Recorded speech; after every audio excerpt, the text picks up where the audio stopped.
Hear your favorite NFL legends sharing their stories and insights every week right here on Thursday Night Tailgate with Chris Mascaro and Bob Lazari. Take it away, guys. The door is locked. There's no way out. And now back and making his 10th appearance with us here on Thursday Night Tailgate is former Giants and Chiefs defensive back Mark Collins. Let me remind you about Mark's background. He's from St. Louis, Missouri, played his college ball at Cal State Fullerton, where he was a 4-year starter and helped them do a pair of Pacific Coast Athletic Association championships. He was the PCAA Defensive Player of the Year in 1985 and holds the school record with 20 interceptions. And he was inducted into their Hall of Fame back in 2007. He was a second-round draft pick by the Giants in 1986, and he played defensive back in the league from 86 to 98 with the Giants, Chiefs, Packers, and Seahawks. He was named All-Pro in 2001. He was a part of 2 of the Giants Super Bowl championship teams back in 86 and 1990 and played in a 3rd Super Bowl with Green Bay in 97. He's got a book out titled More Than a Game, which you can find out on Amazon.com. He's also got a great recruiting business. It's called 25 Sports, and it's a number 2 and 5 spelled out F-I-V-E Sports. So 25 Sports that helps kids and parents navigate through the college recruiting process. And we are honored he is back with us again tonight here on Thursday Night Tailgate. Hey, Mark, Chris, and Bob, thanks for coming back on the show. Hey, Mark. Hey, guys. Thanks for having me. Anytime. So, Mark, before we get into what's going on, around the league and the championships and the Super Bowl and all that sort of stuff, we're sort of neck deep into college recruiting season. Give us an update. What's going on with your company, 25 Sports? Oh, we're doing a lot of great things. The kids are definitely getting looked at, especially the ones who are their sophomore, junior years, in all sports. It's fantastic. I know we're talking football, but the football process for the major Division I recruits, they're pretty much all snapped up now. So now the focus is now on football on the next year or next 2 years at the athletes in their sophomore and junior year. So, Mark, I want to get your thoughts on a couple of things here, that happened in the postseason around the league. First of all, your thoughts on the Chiefs, right? Another season where it started out looking great. The team started out 5-0, went into a lull, looked like they were starting to come back and peak at the right time, and then they lose that game against the Titans in the playoffs. Where did things go wrong for the Chiefs? I really don't know, but I'll tell you what, I was at the game, and, and I was so mad. And that's just some words. I was in the suite. Because I felt bad for those guys, because I've been there. In 1995, we lost to the Colts, 10-7, where a coach did not stick to the game plan. Case in point, in 1995, we were the number 1 rushing team in the AFC, and the Colts were the worst team against the rush. What do? We throw the ball. So that was stupid. And I saw the same thing what Andy Reid did. You got the number 1 rushing running back in the National Football League. He touched the ball 4 times in the second half. That's unbelievable. So I know a lot of people are in Kansas City trying to blame the officiating. That happened, but you don't have an 18-point lead and lose at home. That doesn't happen. But it did. So Mark, is it an Andy Reid issue? He's a guy. He's 1-4 in the postseason now with the Chiefs. Is it a player execution thing? Is it a scheme thing? Is it an Andy Reid thing? What needs to change for the Chiefs to make a deeper run in the playoffs? Sometimes, and I love Andy Reid, but this is happening way too much. And sometimes a change is needed. Sometimes the message gets old and the preparation gets stale and it stays the same. And when you do that, the results stay the same. So now he changed some his coaching staff around a little bit. Maybe that'll help. I don't know, but some's got to give. So, Mark, thinking about the quarterback position, and we talked to you not all that long ago, and it seemed like you were in favor of Alex Smith. Alex Smith was doing a good job. Is Alex Smith the guy that can take them forward, or do you expect Pat Mahommes is going to be the guy taking over? Oh, it's going to be Pat. If Alex Smith stays here in Kansas City, that would be the worst business decision he ever made. A lot of teams out there looking for quarterbacks. He could go to Cleveland, which I think he'll go to because John Dorsey's there. He'll go to Cleveland, make a ton of money. He has options. Arizona.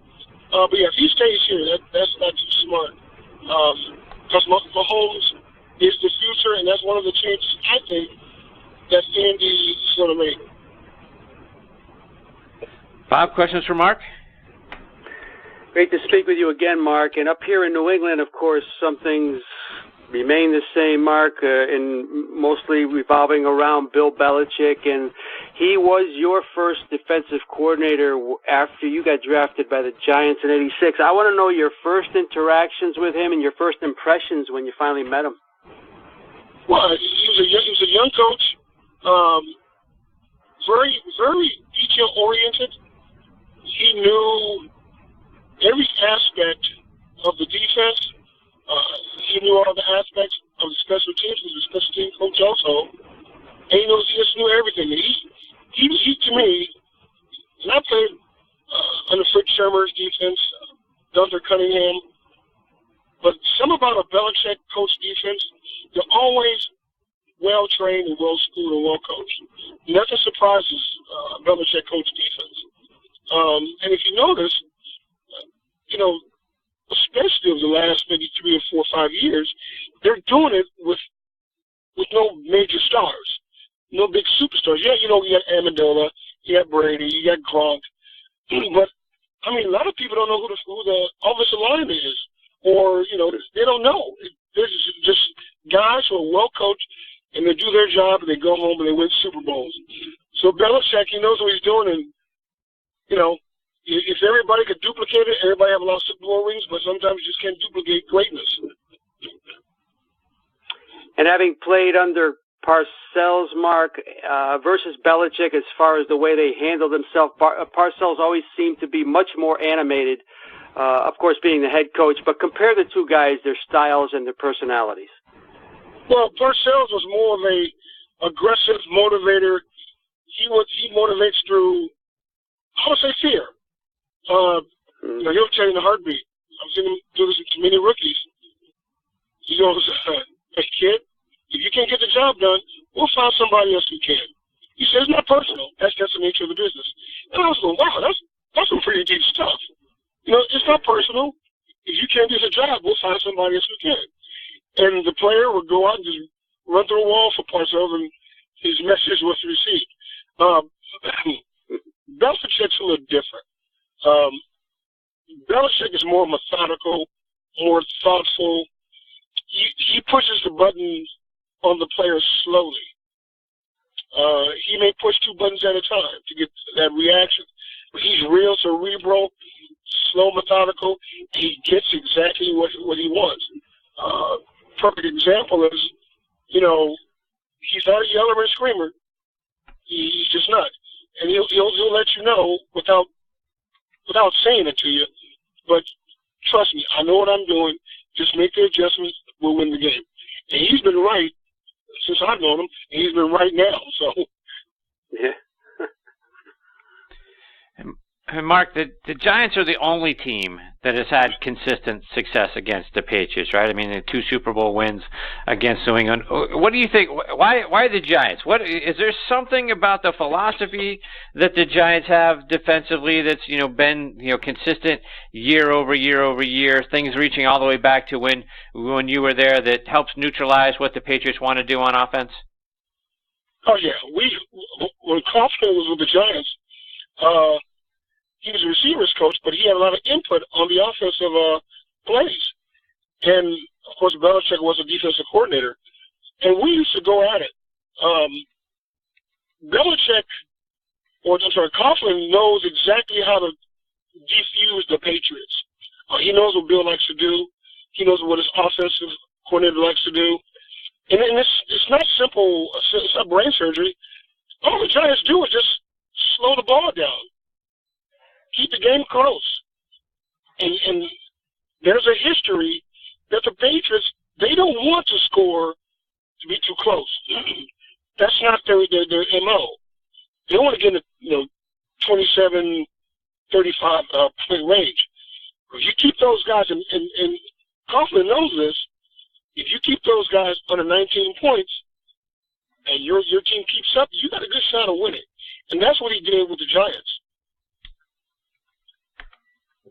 And Mark, as a defensive back and a guy who played on one of the greatest defenses of all time there with the Giants, when you look at a guy like Gronk, right? If you drew that assignment, how do you defend a guy like that?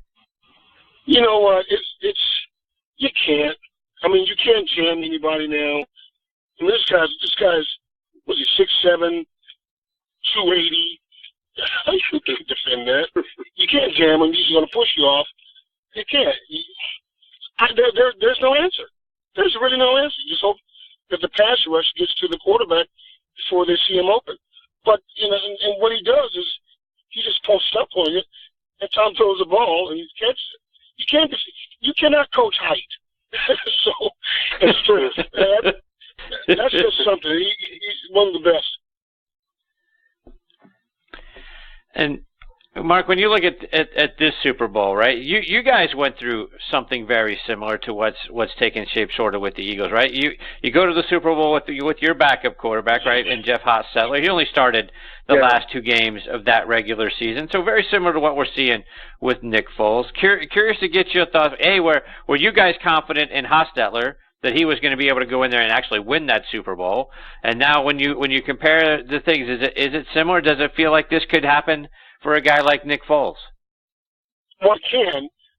With us at Hostetler, we knew Jeff added another element to our offense, and that was the ability to run and scramble and extend plays. So as a defense, we got together and told Jeff and Ron Earhart, hey, just get us 20 points, we're going to be okay. And yeah, you see the same thing with Foles. Foles, he's not a pocket passer. You get him outside on the perimeter, he can do some damage to you. So I see similarities there. If he doesn't get caught up in the moment of the game and plays within himself, because I already know the defense and the team got faith in him, and you could tell that by last game. They rallied around that kid and he responded. If he just stays within himself, don't get overcome by the situation or any situation, because he knows it's going to happen. They'll do okay. He'll do okay. So, Mark, before we let you go, I got to ask you right now. You're, Giant heritage. Are you rooting for the Patriots because you would never root for the Eagles, or are you an NFC East guy saying I'm going with those guys? Well, if the Eagles win, I will reach out to all my Eagle friends, and I'll say, welcome to the club. It's about time you got here. If they lose, then I'll say, you don't deserve it, so get back in the back of the bus.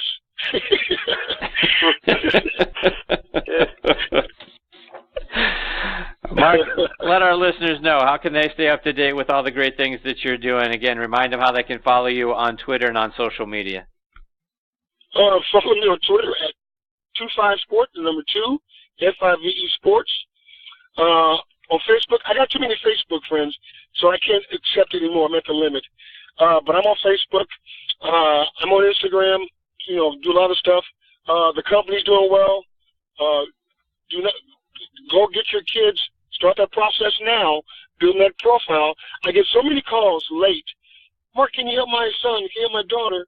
What year are they? Well, they're seniors. Well, we had this conversation 3 years ago. Start the process now, because what you see me here, recruiting is like musical chairs. If they don't know you, they don't see what you've done, you're going to get left out of a seat or a scholarship. So, but I'm around. I'm easy to find. I always respond back on Facebook, on Twitter, and on Instagram. Mark, it's always a pleasure for Bob and I to get to spend some time with you. We really appreciate your time tonight and your insights, and hopefully we get the opportunity to catch up with you again real soon. It's always a pleasure, my friend. Guys, thanks for having me. I appreciate it. Thank you, Mark. Take care, Mark. All the best to you and your family. Thanks. Take care.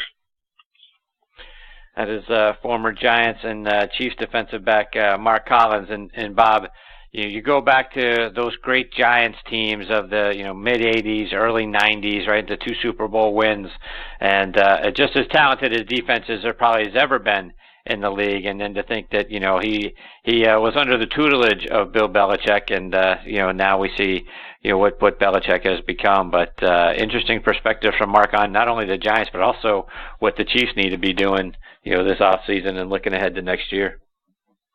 Yeah, Mark, having been surrounded by the coaches that he did, Chris, and the players, and a guy that played 168 NFL games plus playoff games, you kind of listen when he speaks. But just imagine his indoctrination, Chris, into the NFL, coming into the league, and you have guys like Belichick and Parcells and Romeo Crennel and Ron Earhart all on the same coaching staff, and a major reason why this guy played 13 years in the league. Great player, and obviously he's got the rings to show for it. All right, when Bob and I come back, we'll be turning on the Thursday Night Tailgate Spotlight on the Positive. Hear which players are doing great things out there in their communities. We'll do that, then we'll wrap up the show, all on the other side of these words from our friends over at the Salt Creek Golf Retreat and Doubleback Winery.